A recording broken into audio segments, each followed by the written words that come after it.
In this video, you will see some crocodilians, some broken bicycles, and general madness while cycling across the Amazon. So check it out!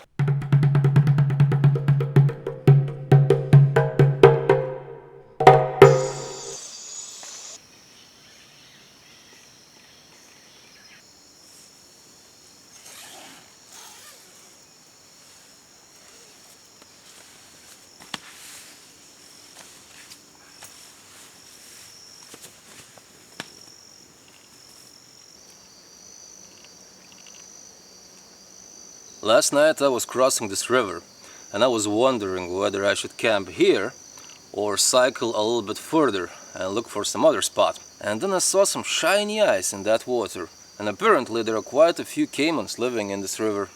So I thought this must be the place. But then lightning and thunder and all that happened, and basically it was raining all night long. So I really wonder how the road looks like today. Also, yesterday, right before leaving last town, I was checking the weather, and there's a lot of rainfall on the forecast, which gives me sort of mixed feelings, because on one hand, more rain, more humidity means more wildlife, more amphibians, more reptiles, and so on and so on. But on the other hand, if it rains a lot, it will be really mud, so I just might end up stuck in the mud somewhere. And I've been stuck in the mud before, believe me. It's a part of the trip, but it's not a pleasant experience, and I'm really scared to break my bike. But let's expect for the best, huh?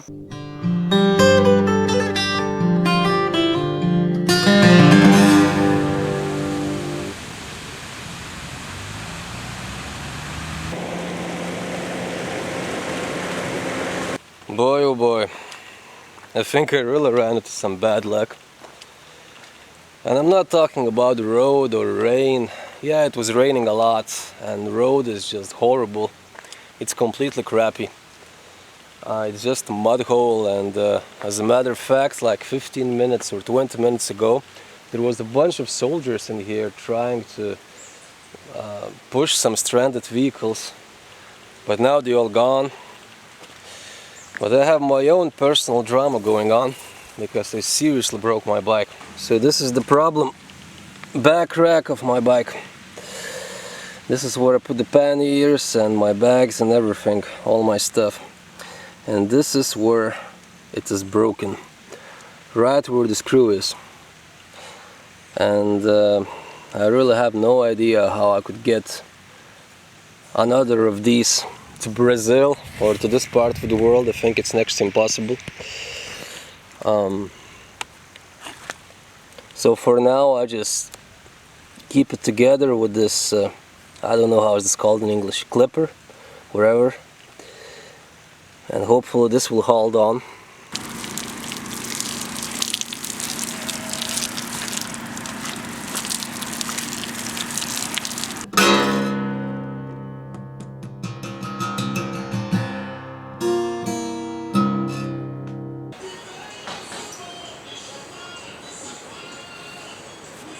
So for some time I was just pushing my bicycle through the mud like a loser, and yeah, it was rough. I had a really rough morning. And then I reached the entrance to Amazonas National Park, and I found this little building where rangers of park are living. So I just went there, just asked them for some internet and maybe some water, and started looking for some solution. What could I do with my bicycle and with my life in general? And my idea was to go back to Itaituba, which is roughly 80 kilometers away, and try to figure out how to fix my bike, my bicycle rack, because this is a really serious issue I'm facing. But then one of these guys working in the park showed up and asked me what seems to be the problem. And he saw my bicycle issue and he said, oh, that's not a big issue. And then he brought this little iron plate, and we managed to screw up that thing like very tightly to connect my bicycle frame and bicycle rack. And I really hope that this will hold up. Let me remind you that next bigger town is 1,000 kilometers away. So this is a really risky hustle that I'm about to do. But I think I'll keep on going, or at least I will try to keep on going and see how this will hold up. I mean, if it will break again, probably I'll need to go back to Itaituba. I'll need to hitchhike some car or truck. There are some vehicles passing by here and there every once in a while. But I think I'll try to keep on going. I think that construction we made is pretty tight. I hope so.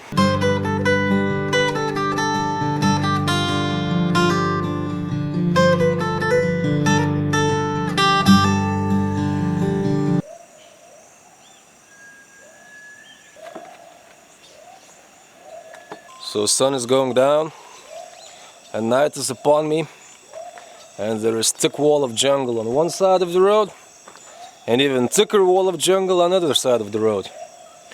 And I've been cycling quite a bit, and the road was, I would say, half bad.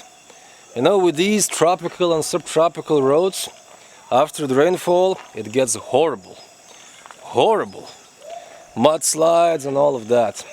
But just a little bit of that tropical sun and it immediately gets better. So I wasn't just pushing through the mud, I was also cycling quite a bit.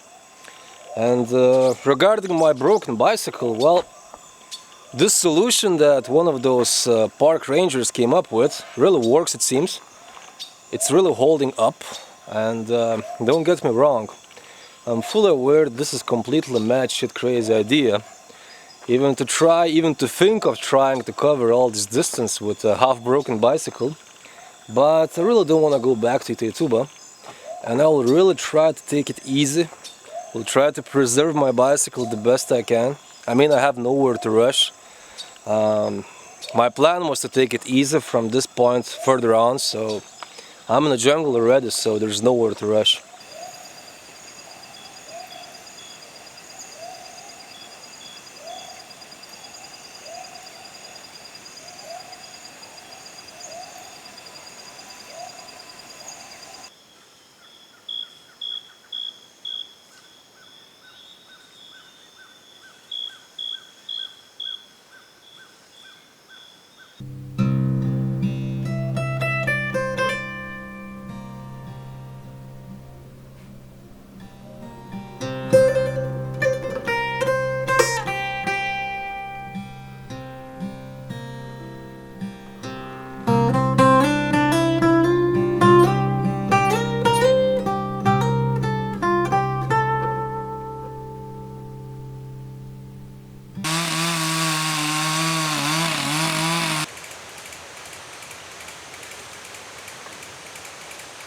So it's pretty funny.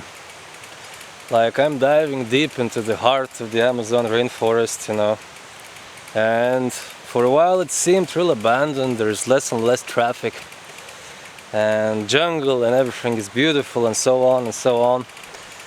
And then out of the blue, I hear a chainsaw and some heavy machinery working. And no, nobody's cutting jungle down. It's just some guys fixing some bridge.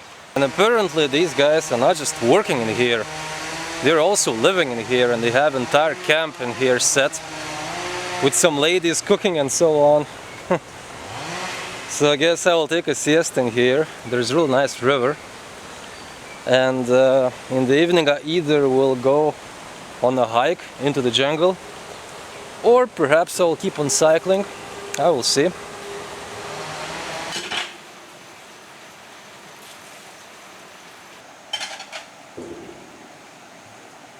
So throughout my trips I keep on running into good luck all the time. I just happen to meet these people who kind of feel sorry for me or are very welcoming and invite me to eat some stuff. And everywhere I go, I try to eat what locals do. And this time on the table we got armadillo.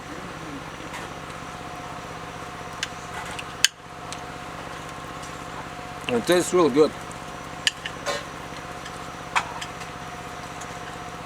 A bit like a chicken. Now the armor is not eaten. It's good.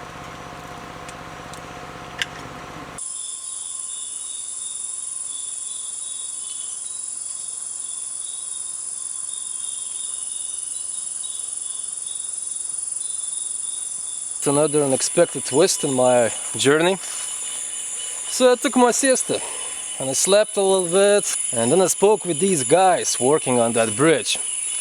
And they seem to be pretty nice people. And I told them that I'm about to hike into the jungle to look for some snakes and check out the wildlife, the usual.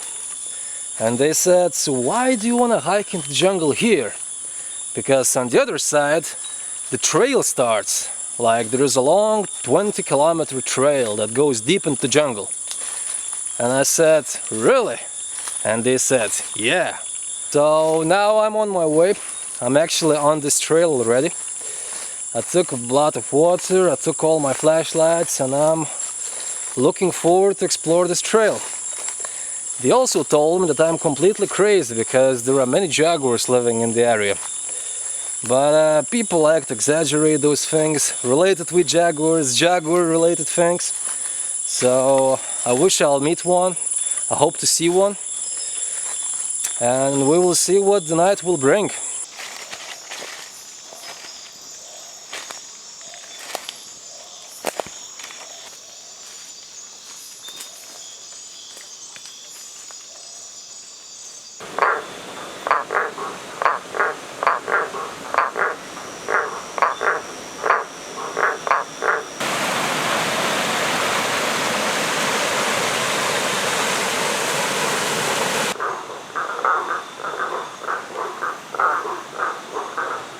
Now this is Bandit water snake.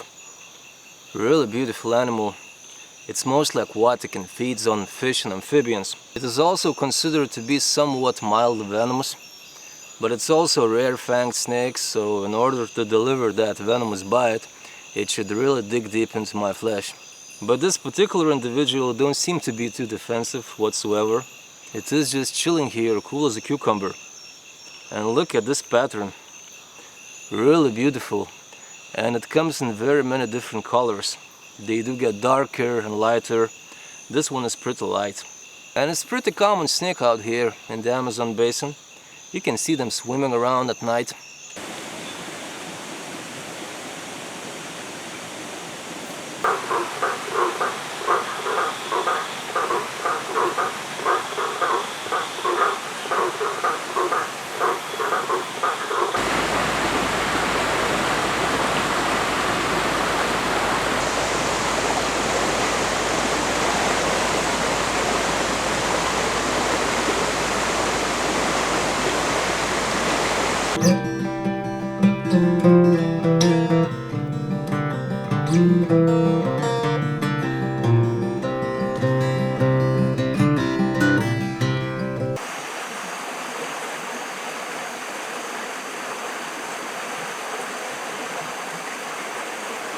Now you just have a look at this. Baby dinosaur, or just a baby caiman. Well, it's not exactly a baby no more. I mean, crocodilians are the only reptiles that take care of their babies, sort of. And this one is definitely way too old for his mama to take care of him. So this bearded old gringo managed to grab him from the water. These are strictly nocturnal animals. And to me there is nothing more fascinating than walking along some tropical river or tropical lake and flash with a flashlight, and you can see dozens and sometimes hundreds of eyes observing you. And in tropical and subtropical Americas, those are the caimans. And this one still has a lot of growing to do, even though these caimans don't get really big. Males gets up to 2 meters, 2.5 meters, females up to 1.5 meters. So this is like a young teenager. I mean, this is the closest what we got to living dinosaurs. Wow. Beautiful.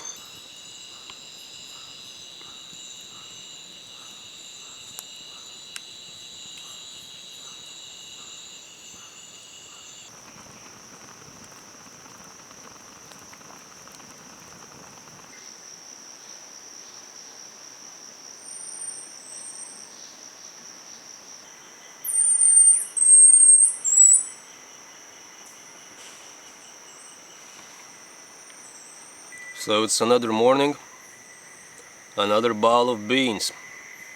And last night I was sleeping in this place built by the same guys who were fixing the bridge in the previous location. And they told me that these bridges in Amazonian region, they need to be fixed every 3 years. Or sometimes they just rebuild bridge altogether. So next to every single one of these bridges there is a campsite where workers stay while they're working. And it's really comfortable for me because there was no need to chop my way into the jungle.